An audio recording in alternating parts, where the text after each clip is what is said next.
ಆರ್ಬಿಐನಿಂದ ಮತ್ತೆ ರಹಸ್ಯವಾಗಿ ಚಿನ್ನ ಮಾರಾಟ. 21,000 ಕೆಜಿ ಚಿನ್ನ ಅಜ್ಞಾತ ಸ್ಥಳಕ್ಕೆ ಲಿಫ್ಟ್. ಏನಪ್ಪಾ ಇದು ಅಂತೀರಾ? ಇದು 1991 ಜುಲೈ 8ರಂದು ಒಂದು ಇಂಗ್ಲಿಷ್ ಪತ್ರಿಕೆಯ ಮುಖಪುಟದಲ್ಲಿ ದೊಡ್ಡದಾಗಿ ಬಂದಿದ್ದ ಹೆಡ್ಲೈನ್. ಆ ಹೆಡ್ಲೈನ್ ಜೊತೆಗೆ ಮುಂಬೈನ ಸಾಂತಾ ಕ್ರೂಜ್ ಏರ್ಪೋರ್ಟ್ ನಲ್ಲಿ ಕಾರ್ಗೋ ಫ್ಲೈಟ್ಗೆ ದೊಡ್ಡ ದೊಡ್ಡ ಟ್ರಂಕ್ ಗಳನ್ನ ಲೋಡ್ ಮಾಡ್ತಿದ್ದ ಫೋಟೋ ಕೂಡ ಇತ್ತು. ಅದನ್ನ ನೋಡಿದ ಭಾರತೀಯರಂತೂ ಏನಪ್ಪಾ ಇದು ಅಂತ ಶಾಕ್ ಆಗಿದ್ರು. ವೀಕ್ಷಕರೇ, ಚಿನ್ನದ ಬಗ್ಗೆ ದೇಶದಲ್ಲಿ ಭಾರಿ ಚರ್ಚೆ ಈಗ ನಡೀತಿದೆ.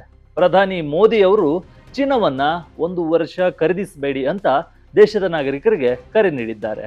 ಈ ಹೊತ್ತಲ್ಲಿ ಹಳೇ ಚಿನ್ನದ ಕಥೆಗಳು ಕೂಡ ಮುನ್ನೆಲೆಗೆ ಬರ್ತಿವೆ. ಅದೇ ರೀತಿ 1991 ಸ್ಟೋರಿ ಕೂಡ ಇವಾಗ ಹೊರಗೆ ಬಂದಿದೆ. ಅವತ್ತಿನ ಪರಿಸ್ಥಿತಿ ಹೇಗಿತ್ತು ಅಂದ್ರೆ, ಭಾರತ ಸರ್ಕಾರ ಅತ್ಯಂತ ರಹಸ್ಯವಾಗಿ ತನ್ನ ದೇಶದ ರಿಸರ್ವ್ ಚಿನ್ನವನ್ನ ದೇಶದಿಂದ ಹೊರಗೆ ಕಳಿಸಿತ್ತು. ಅವತ್ತು ಅದು ಭಾರಿ ಚರ್ಚೆ ಆಗಿತ್ತು. ಇವತ್ತು ಕೂಡ ಅದು ಚರ್ಚೆ ಆಗ್ತಲೇ ಇದೆ. ಆದ್ರೆ ಸರ್ಕಾರ ಯಾಕೆ ಅವತ್ತು ಆ ನಿರ್ಧಾರವನ್ನ ತೆಗೆದುಕೊಳ್ತು? ಅಂದು ಮುಂಬೈ ರಸ್ತೆಗಳಲ್ಲಿ ರಾತ್ರೋರಾತ್ರಿ ನಡೆದ ಆ ಸೀಕ್ರೆಟ್ ಆಪರೇಷನ್ ಹೇಗಿತ್ತು? ಅಷ್ಟಕ್ಕೂ ಭಾರತ ಆ ಮಟ್ಟಿಗೆ ದಿವಾಳಿಯಾಗೋ ಸ್ಟೇಜ್ಗೆ ಹೋಗಿತ್ತ? ಮತ್ತು ಈಗ ಮತ್ತೆ ಪ್ರಧಾನಿ ಮೋದಿ ಅವರು ಚಿನ್ನದ ಬಗ್ಗೆ ಜನರಿಗೆ ವಾರ್ನಿಂಗ್ ಕೊಡ್ತಿರೋದು ಯಾಕೆ? ಬನ್ನಿ ಇವತ್ತಿನ ಈ ವಿಡಿಯೋದಲ್ಲಿ ಈ ರೋಚಕ ಇತಿಹಾಸವನ್ನ ಇವತ್ತಿನ ಪ್ರೆಸೆಂಟ್ಗೆ ಬ್ಲೆಂಡ್ ಮಾಡಿ ಡೀಟೇಲ್ ಆಗಿ ನೋಡೋಣ.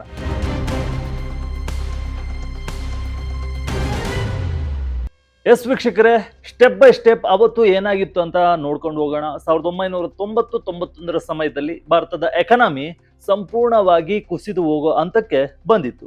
ಒಂದ್ ಕಡೆ ದೇಶದಲ್ಲಿ ತೀವ್ರವಾದ ಪೊಲಿಟಿಕಲ್ ಇನ್ಸ್ಟೆಬಿಲಿಟಿ, ಇನ್ನೊಂದ್ ಕಡೆ ಆರ್ಥಿಕತೆ ಸಂಪೂರ್ಣವಾಗಿ ಸ್ಟಾಗ್ನೆಂಟ್ ಆಗಿತ್ತು. ಈ ಬೆಂಕಿಯ ತುಪ್ಪ ಸುರಿದಂತೆ ಶುರುವಾಗಿದ್ದೆ 1991 ಗಲ್ಫ್ ವಾರ್ ಅಥವಾ ಕುವೈತ್ ಯುದ್ಧ. ಜನವರಿ 1991 ಶುರುವಾದ ಈ ಯುದ್ಧದಿಂದಾಗಿ ಮಿಡಲ್ ಈಸ್ಟ್ ನಲ್ಲಿ 750 ತೈಲ ಬಾವಿಗಳು ಬರೋಬ್ಬರಿ 9 ತಿಂಗಳ ಕಾಲ ದಗದಗನೆ ಉರಿದವು. ಹಿಮಾಲಯದ ಮೇಲೂ ಕಪ್ಪು ಮಳೆ ಸುರಿಯುವಷ್ಟು ಭೀಕರವಾಗಿತ್ತು ಆವತ್ತಿನ ಆ ಯುದ್ಧ. ಇದರ ಡೈರೆಕ್ಟ್ ಎಫೆಕ್ಟ್ ಭಾರತದ ಮೇಲಾಯಿತು. ಇಂಟರ್ನ್ಯಾಷನಲ್ ಮಾರ್ಕೆಟ್ ನಲ್ಲಿ ಆಯಿಲ್ ಪ್ರೈಸ್ ಗಗನಕ್ಕೇರಿತು. ಅಷ್ಟೇ ಅಲ್ಲ, ಗಲ್ಫ್ ದೇಶಗಳಲ್ಲಿ ಕೆಲಸ ಮಾಡ್ತಿದ್ದ ಭಾರತೀಯರು ಕಳಿಸ್ತಿದ್ದ ರೆಮಿಟೆನ್ಸ್ ಕೂಡ ಕಟ್ ಆಯಿತು. 1991 ಸ್ಪ್ರಿಂಗ್ ಸೀಸನ್ ಬರುವಷ್ಟರಲ್ಲಿ, ಅಂದ್ರೆ ಮುಂಗಾರು ಮಾರುತ ಬರುವಷ್ಟರಲ್ಲಿ ಭಾರತದ ಖಜಾನೆಯಲ್ಲಿ ಕೇವಲ 1 ವಾರದ ಇಂಪೋರ್ಟ್ಗೆ ಬಿಲ್ ಕಟ್ಟುವಷ್ಟು ಮಾತ್ರ ಫಾರಿನ್ ಎಕ್ಸ್ಚೇಂಜ್ ಉಳಿದುಕೊಂಡಿತ್ತು. ಗ್ಲೋಬಲ್ ಏಜೆನ್ಸಿಗಳು ಭಾರತದ ಕ್ರೆಡಿಟ್ ರೇಟಿಂಗ್ ಅನ್ನ ಡೌನ್ ಗ್ರೇಡ್ ಮಾಡಿದ್ವು. ವಿದೇಶಿ ಸಾಲಗಾರರಿಗೆ ಭಾರತದ ಮೇಲಿನ ನಂಬಿಕೆ ಹೊರಟು ಹೋಗಿತ್ತು. ಎಮರ್ಜೆನ್ಸಿ ಲೋನ್ ತರಲು ಸರ್ಕಾರ ಅವತ್ತು ಎಷ್ಟು ಪರದಾಡ್ತಿತ್ತು ಅಂದ್ರೆ, ಕಡೆಗೆ ಪರಿಸ್ಥಿತಿ ಹೇಗಿತ್ತಂದ್ರೆ, ಎಮರ್ಜೆನ್ಸಿ ಫಾರಿನ್ ಎಕ್ಸ್ಚೇಂಜ್ಗಾಗಿ ಕಸ್ಟಮ್ಸ್ ಅಧಿಕಾರಿಗಳು ಸೀಸ್ ಮಾಡಿದ್ದ 20 ಟನ್ ಚಿನ್ನವನ್ನ ಮಾರಿ $215 ಮಿಲಿಯನ್ ಫಂಡ್ ಅನ್ನ ರೈಸ್ ಮಾಡುವ ಸ್ಥಿತಿ ಅವತ್ತು ಭಾರತಕ್ಕೆ ಬಂದಿತ್ತು. ಇನ್ನು ಬೇರೆ ದಾರಿನೇ ಇಲ್ಲ, ದೇಶ ಸಾಲ ತೀರಿಸಲಾಗದೆ ಡಿಫಾಲ್ಟ್ ಆಗುವಂತ ಪರಿಸ್ಥಿತಿ ಬಂದಾಗ RBI ಗವರ್ನರ್ ವೆಂಕಟರಮಣ್ ನೇತೃತ್ವದಲ್ಲಿ ಹಲವು ಎಮರ್ಜೆನ್ಸಿ ಮೀಟಿಂಗ್ ಗಳನ್ನ ಸರ್ಕಾರ ನಡೆಸಿತು. ಕೊನೆಗೆ ವಿದೇಶಿ ಬ್ಯಾಂಕ್ಗಳಲ್ಲಿ ಚಿನ್ನವನ್ನ ಅಡವಿಟ್ಟು $405 ಮಿಲಿಯನ್ ಲೋನ್ ಪಡೆಯುವ ಕಠಿಣ ನಿರ್ಧಾರವನ್ನ ಅವತ್ತು ತೆಗೆದುಕೊಳ್ಳಾಯಿತು. ಆಗ ದೇಶದಲ್ಲಿ ಪ್ರಧಾನಿ ಚಂದ್ರಶೇಖರ್ ಅವರ ನೇತೃತ್ವದ ಸಮಾಜವಾದಿ ಜನತಾ ಪಾರ್ಟಿಯ ಕೇವಲ ಕೇರ್ಟೇಕರ್ ಸರ್ಕಾರ ಇತ್ತು. ಪತ್ರಕರ್ತ ಶಂಕರ್ ಅಯ್ಯರ್ ಅವರು ತಮ್ಮ ಆಕ್ಸಿಡೆಂಟಲ್ ಇಂಡಿಯಾ ಪುಸ್ತಕದಲ್ಲಿ ಬರೆದಿರುವಂತೆ ಇದೊಂದು ಅತ್ಯಂತ ಧೈರ್ಯಶಾಲಿ ನಿರ್ಧಾರವಾಗಿತ್ತು. ಚಂದ್ರಶೇಖರ್ ಅವರ ಸರ್ಕಾರ ಅದ್ಭುತವಾದ ವಿಸ್ಡಮ್ ಮತ್ತು ಧೈರ್ಯವನ್ನ ಪ್ರದರ್ಶಿಸಿ ಈ ಪ್ಲಾನ್ಗೆ ಗ್ರೀನ್ ಸಿಗ್ನಲ್ ಅನ್ನ ಕೊಟ್ಟಿತ್ತಂತೆ. ಈ ಪ್ಲಾನ್ ಅನ್ನ 2 ಸ್ಟೇಜ್ ನಲ್ಲಿ ಕಾರ್ಯರೂಪಕ್ಕೆ ತರಲಾಯಿತು.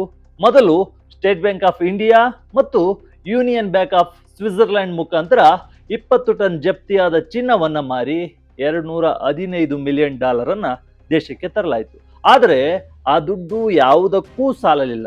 ಆಗ RBI ತನ್ನ ಸ್ವಂತ ರಿಸರ್ವ್ ಚಿನ್ನವನ್ನೇ ಅಡವಿಡುವ ನಿರ್ಧಾರಕ್ಕೆ ಬಂತು. ಅಂದಿನ RBI deputy governor C Rangarajan ತಮ್ಮ ಫೋರ್ಕ್ಸ್ ಇನ್ ದ ರೋಡ್ ಪುಸ್ತಕದಲ್ಲಿ ಬರೆದಿರುವಂತೆ RBI ನಿಯಮಗಳ ಪ್ರಕಾರ ಚಿನ್ನವನ್ನ ಕೇವಲ ಬೇರೆ ದೇಶದ ಕರೆನ್ಸಿ ಅಥಾರಿಟಿ ಅಂದ್ರೆ ಸೆಂಟ್ರಲ್ ಬ್ಯಾಂಕ್ಗಳಿಗೆ ಮಾತ್ರ ಅಡವಿಡಬಹುದಿತ್ತು.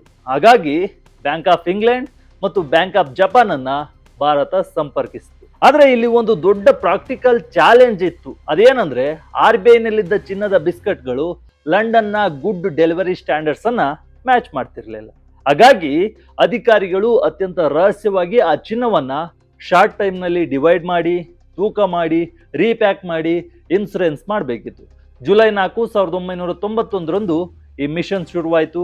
RBIನ ಬುಲಿಯನ್ ವ್ಯಾನ್ಗಳಲ್ಲಿ ಮುಂಬೈ ವಾಲ್ಟ್ನಿಂದ ಸಾಂತಾಕ್ರೂಸ್ ಏರ್ಪೋರ್ಟ್ಗೆ ಚಿನ್ನವನ್ನ ಬಹಳ ದೊಡ್ಡ ಸಶಸ್ತ್ರ ಭದ್ರತೆಯೊಂದಿಗೆ ಸಾಗಿಸಲಾಯಿತು.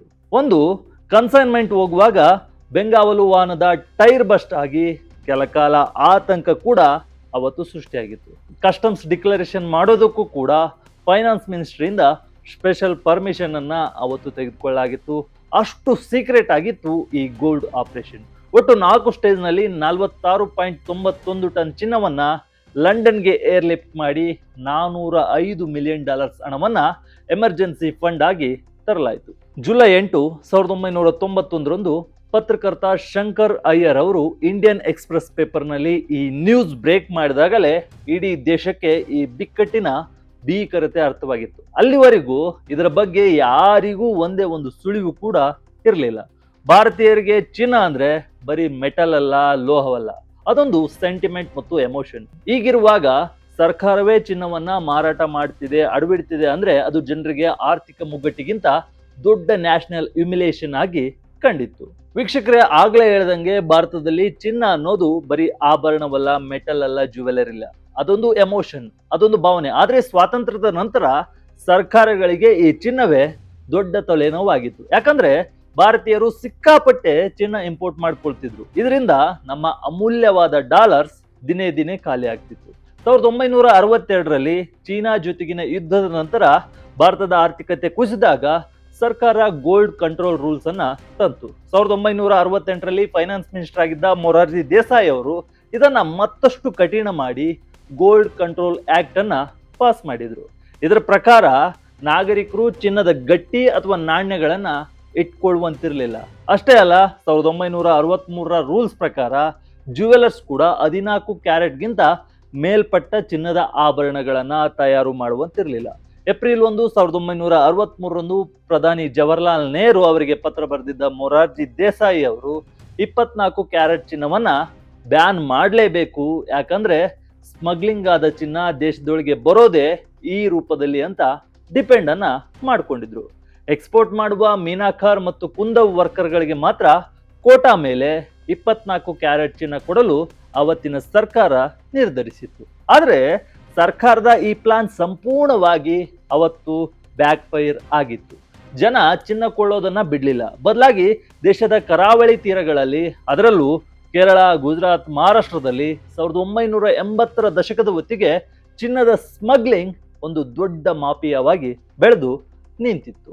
ಇತಿಹಾಸ ಯಾವಾಗ್ಲೂ ರಿಪೀಟ್ ಆಗುತ್ತೆ ಅಂತಾರೆ, ಅಂದ್ರೆ ಹಿಸ್ಟರಿ ರಿಪೀಟ್ಸ್. ಇಂದು ಮತ್ತೆ ಚಿನ್ನ ಚರ್ಚೆಯ ವಿಷಯವಾಗಿದೆ. ಪ್ರಧಾನಿ ನರೇಂದ್ರ ಮೋದಿ ಅವರು ಇತ್ತೀಚೆಗೆ 2 ಬಾರಿ ಭಾರತೀಯರಿಗೆ ಒಂದು ಮನವಿಯನ್ನ ಮಾಡಿದ್ದಾರೆ, ರಿಕ್ವೆಸ್ಟ್ ಅನ್ನ ಮಾಡಿದ್ದಾರೆ. ಕನಿಷ್ಠ 1 ವರ್ಷವಾದ್ರೂ ಮಟ್ಟಿಗಾದ್ರೂ ಅತ್ಯಗತ್ಯವಲ್ಲದ ಚಿನ್ನದ ಖರೀದಿಯನ್ನ ಮುಂದೂಡಿ ಅಂತ ಅವರು ಜನರಿಗೆ ಕೇಳಿಕೊಂಡಿದ್ದಾರೆ. ಆದ್ರೆ ಯಾಕೆ ಗೊತ್ತಾ, 1991ರಲ್ಲಿ ಕುವೈತ್ ಯುದ್ಧ ಯಾವ ರೀತಿ ನಮ್ಮ ಆರ್ಥಿಕತೆಗೆ ಪೆಟ್ಟು ಕೊಟ್ಟಿತ್ತು, ಅದೇ ರೀತಿ ಈಗ ಮಿಡಲ್ ಈಸ್ಟ್ ನಲ್ಲಿ ನಡೀತಿರೋ ಅಮೆರಿಕ, ಇಸ್ರೇಲ್, ಇರಾನ್ ಯುದ್ಧ ನಮ್ಮ ಮೇಲೆ ಪ್ರಭಾವ ಬೀರ್ತಿದೆ. ತೈಲ ಬೆಲೆಗಳು ಮತ್ತೆ ಗಗನಕ್ಕೇರಿವೆ. ಇಂಪೋರ್ಟಬಲ್ ದಿನದಿಂದ ದಿನಕ್ಕೆ ಜಾಸ್ತಿ ಆಗ್ತಿದೆ. 2025-26ರ ಡೇಟಾ ಪ್ರಕಾರ ಭಾರತ ಬರೋಬ್ಬರಿ $72 ಬಿಲಿಯನ್ ಮೌಲ್ಯದ ಚಿನ್ನವನ್ನ ಇಂಪೋರ್ಟ್ ಮಾಡಿಕೊಂಡಿದೆ. 1991ರಲ್ಲಿ ದೇಶವನ್ನ ಉಳಿಸಲು ಅಡವಿಟ್ಟು ತಂದಿದ್ದ $405 ಮಿಲಿಯನ್ ಹೋಲಿಕೆ ಮಾಡಿದ್ರೆ, ಕಂಪೇರ್ ಮಾಡಿದ್ರೆ ಇಂದಿನ ಚಿನ್ನದ ಆಮದು ಬರೋಬ್ಬರಿ 178 ಪಟ್ಟು ಹೆಚ್ಚಾಗಿದೆ. ಮೋದಿಯವರು ಹೇಳುವಂತೆ ಈ ಚಿನ್ನದ ಆಮದು ನಮ್ಮ ಫಾರಿನ್ ಎಕ್ಸ್ಚೇಂಜ್ ಅನ್ನ ಡ್ರೈನ್ ಮಾಡ್ತಿದೆ, ಅಂದ್ರೆ ಖಾಲಿ ಮಾಡ್ತಿದೆ, ಹಾಗೂ ರೂಪಾಯಿ ಮೌಲ್ಯ ಕುಸಿಯಲು ಕಾರಣವಾಗ್ತಿದೆ. ಇದಕ್ಕಾಗಿಯೇ ಸರ್ಕಾರ ಇಂಧನ ಬಳಕೆ ಕಡಿಮೆ ಮಾಡಿ ಅನಗತ್ಯ ವಿದೇಶ ಪ್ರಯಾಣ ತಪ್ಪಿಸಿ, ಸಾಧ್ಯವಾದರೆ ವರ್ಕ್ ಫ್ರಮ್ ಹೋಮ್ ಮಾಡಿ ಅಂತ ಸಲಹೆಯನ್ನ ಭಾರತದ ನಾಗರಿಕರಿಗೆ ನೀಡಿದೆ. ಜೊತೆಗೆ ಚಿನ್ನ ಮತ್ತು ಬೆಳ್ಳಿಯ ಮೇಲಿನ ಇಂಪೋರ್ಟ್ ಡ್ಯೂಟಿಯನ್ನು ಕೂಡ ಜಾಸ್ತಿ ಮಾಡಿದೆ. 1991ರ ಆ ಬಿಕ್ಕಟ್ಟು ಕೇವಲ ಒಂದು ಕರಾಳ ರಾತ್ರಿ ಆಗಿರಲಿಲ್ಲ. ಆ ಚಿನ್ನ ಅಡವಿಟ್ಟ ನಿರ್ಧಾರ ಹೊಸದಾಗಿ ಅಧಿಕಾರಕ್ಕೆ ಬಂದ PV ನರಸಿಂಹರಾವ್ ಮತ್ತು ಫೈನಾನ್ಸ್ ಮಿನಿಸ್ಟರ್ ಮನಮೋಹನ್ ಸಿಂಗ್ ಅವರ ಸರ್ಕಾರಕ್ಕೆ ಸ್ವಲ್ಪ ಸಮಯಾವಕಾಶವನ್ನ ಕೊಡ್ತು.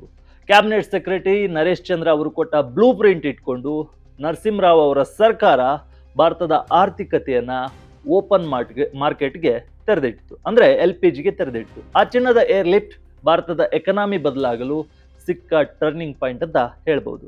ಹಾಗಾದ್ರೆ ಲಂಡನ್ಗೆ ಹೋದ ಆ ಚಿನ್ನ ವಾಪಸ್ ಬಂತ. ಎಸ್, ನವೆಂಬರ್ 1991 ಹೊತ್ತಿಗೆ ಭಾರತ ಆ ಸಾಲವನ್ನ ತೀರಿಸಿತು. RBI ಗವರ್ನರ್ ಸಿ ರಂಗರಾಜನ್ ಹೇಳುವಂತೆ ಚಿನ್ನದ ಲೀಗಲ್ ಓನರ್ಶಿಪ್ ಭಾರತಕ್ಕೆ ಅವತ್ತೇ ವಾಪಸ್ ಬಂತು. ಆದ್ರೆ ಆ ಚಿನ್ನವನ್ನ ಭದ್ರತೆಗಾಗಿ ವಿದೇಶಿ ವಾಲ್ಟ್ಗಳಲ್ಲೇ ಮುಂದುವರಿಸಲಾಯಿತು, ಕಂಟಿನ್ಯೂ ಮಾಡಲಾಯಿತು. ಆದ್ರೆ ಇಂದಿನ ಕಥೆಯೇ ಬೇರೆ. ಮಾರ್ಚ್ 2026 ಡೇಟಾ ಪ್ರಕಾರ RBI ಬಳಿ ಇಂದು ಬರೋಬ್ಬರಿ 880.5 ಮೆಟ್ರಿಕ್ ಟನ್ ಗೋಲ್ಡ್ ಇದೆ. ಇದರ ಮೌಲ್ಯ $115 ಬಿಲಿಯನ್.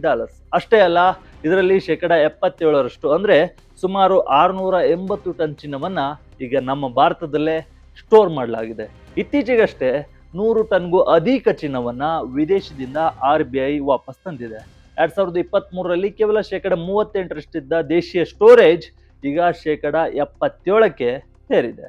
ಒಟ್ನಲ್ಲಿ ಒಂದು ಕಾಲದಲ್ಲಿ ಕೇವಲ 47 ಟನ್ ಚಿನ್ನವನ್ನ ರಹಸ್ಯವಾಗಿ ಲಂಡನ್ಗೆ ಕಳಿಸಿ ದೇಶವನ್ನ ಡಿಫಾಲ್ಟ್ ಆಗೋದ್ರಿಂದ ಬಚಾವಾಗಿದ್ವಿ. ಆದ್ರೆ ಇಂದು ನಾವೇ ವಿಶ್ವದ ಅತಿ ದೊಡ್ಡ ಚಿನ್ನದ ಕೊಳ್ಳುಗಾರರಾಗಿದ್ದೀವಿ. ನಮ್ಮದೇ ಬೊಕ್ಕಸದಲ್ಲಿ 880 ಟನ್ ಚಿನ್ನವಿದೆ. ಆದ್ರೂ ಕೂಡ ಭಾರತ ಎಚ್ಚರಿಕೆಯಿಂದ ಸ್ಟೆಪ್ಗಳನ್ನ ಇಡ್ತಿದೆ. 1991ರ ಆ ಬಿಕ್ಕಟ್ಟು ಮತ್ತು ಇಂದಿನ ಮೋದಿಯವರ ವಾರ್ನಿಂಗ್ ಬಗ್ಗೆ ನಿಮ್ಗೇನ್ ಅನ್ಸುತ್ತೆ? ಯುದ್ಧದ ಸಮಯದಲ್ಲಿ ದೇಶದ ಎಕಾನಮಿಯನ್ನ ಕಾಪಾಡಲು ಚಿನ್ನದ ಖರೀದಿ ಕಡಿಮೆ ಮಾಡೋದು ಸರಿಯಾದ ನಿರ್ಧಾರವಾ? ನಿಮ್ಮ ಅಭಿಪ್ರಾಯಗಳನ್ನ ಕಮೆಂಟ್ ಮೂಲಕ ತಿಳಿಸಿ. ಇದು ವಿಜಯ ಕರ್ನಾಟಕ ವಿಶೇಷ. ಇದೇ ರೀತಿ ಹೆಚ್ಚಿನ ವಿಡಿಯೋಗಳಿಗಾಗಿ ವಿಜಯ ಕರ್ನಾಟಕ ವೆಬ್ ಅನ್ನ ಫೇಸ್ಬುಕ್, ಯೂಟ್ಯೂಬ್ ಮತ್ತು ಇನ್ಸ್ಟಾಗ್ರಾಮ್ ಮೂಲಕ ಫಾಲೋ ಮಾಡಿ. ಧನ್ಯವಾದ.